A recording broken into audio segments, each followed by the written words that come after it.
ഒരു ചെറിയ സമയം കൊണ്ട് ഒരു സിമ്പിൾ ആയിട്ടുള്ള സുലൈമാനി ഉണ്ടാക്കിയാലോ?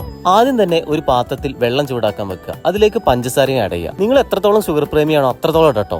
അതിനുശേഷം ഒരു ഏലക്ക പൊട്ടിക്കാത്തത്, നാടൻ ചായപ്പൊടി ആണെങ്കിൽ അത്രയും നല്ലത് കേട്ടോ. വെള്ളം നന്നായിട്ട് തിളച്ചു വന്നിട്ടേ ചായപ്പൊടി ചേർക്കാൻ പാടുള്ളൂ. ഒറ്റ തിളയിൽ തന്നെ സ്റ്റൗ ഓഫ് ചെയ്യുക. അതിനുശേഷം നമുക്ക് വേണ്ടത് ഒരു നാരങ്ങ, കുറച്ച് പൊതിനയിലയുടെ ഓരോ ഇലയും സെപ്പറേറ്റ് ആക്കി എടുത്താൽ മതി കേട്ടോ.